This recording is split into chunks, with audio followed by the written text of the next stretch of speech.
not that old. I'm pretty old. I've been young for a long time.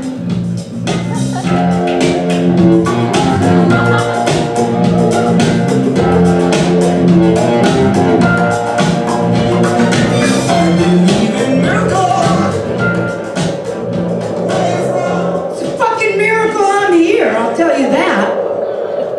Penny Arcade at PS122. Haven't been on this stage since 2002.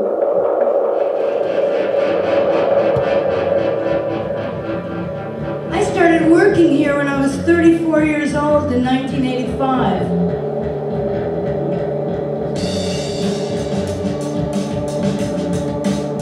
Did a lot of work in this room.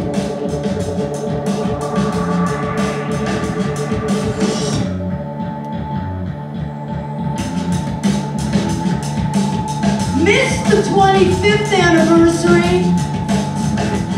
Guess they didn't have anything for me to do. Missed the 30th anniversary. Guess they didn't have anything for me to do. When you were before, couldn't look you in the eye. Just like an angel. Steve, bring it down.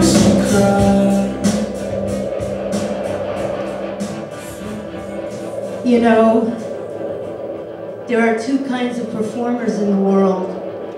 The ones who want to be worshipped and adored, and the ones who just want to be friends with everybody. Unfortunately, that's settled by the time you're 9 years old. Don't be scared. I just tell the truth. It's a problem. You know, I'm thinking about all the people who used to be here who are dead now that you've never heard of. You know, they keep throwing around the word avant-garde. You know, avant-garde denotes a time period, people. It's not a style, like American colonial. It denotes a time period. You were either avant-garde when there was a density of new ideas being propagated, or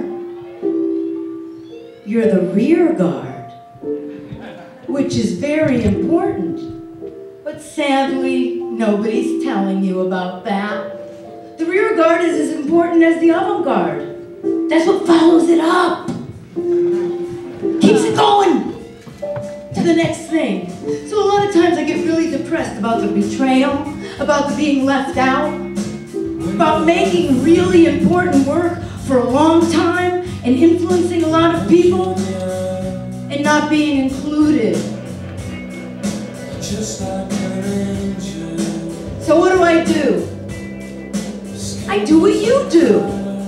When you're betrayed, when you're left out, when people you think and trust are going to be there for you, are going to back you up, I think about killing people. It makes me feel better.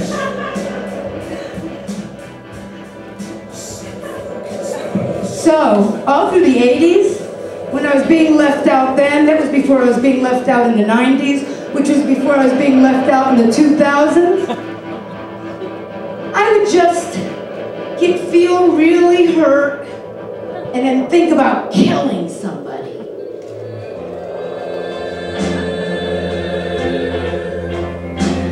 I wanted to assassinate all the great arts administrators of New York.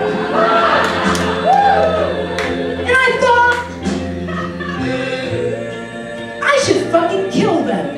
Because they have a job in the arts, and they are not in service to artists. Who is not for profit? The artist is not for profit. But then I thought, is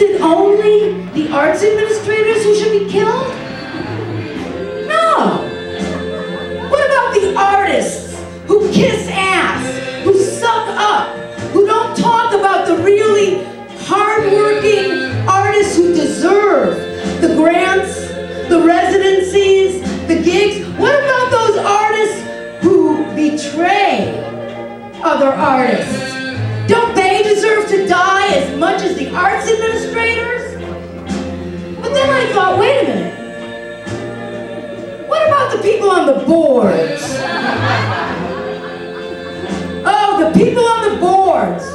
You know, the ones who never go to a show. You know, the people who join boards so they can be with people who are more financially successful than them. So they can be with people who are more socially successful than them. Don't they deserve to die? And what about the academics? Don't they deserve to die? Oh, those academics. You know, the ones who are like small-time drug dealers who just deal enough to pay for their own stash. And what about the critics? The critics, don't they deserve to die?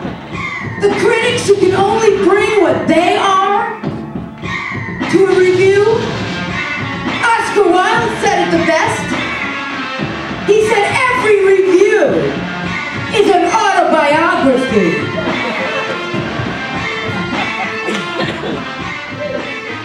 It's only the audience. Only the audience is innocent. Only the audience is innocent.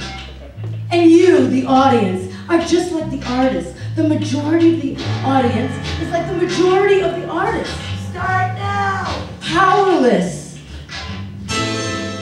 Powerless. You wonder, why don't you see the artists whose work really affects you? You don't understand the sleaziness of the politics of art. Well, Steve, pull it out. You need to understand the way I am. A tiger is a tiger, not a lamb. You'll never turn the vinegar to jam, my dear. So I do what I do, and when I'm through, well, I'm through, and I'm through.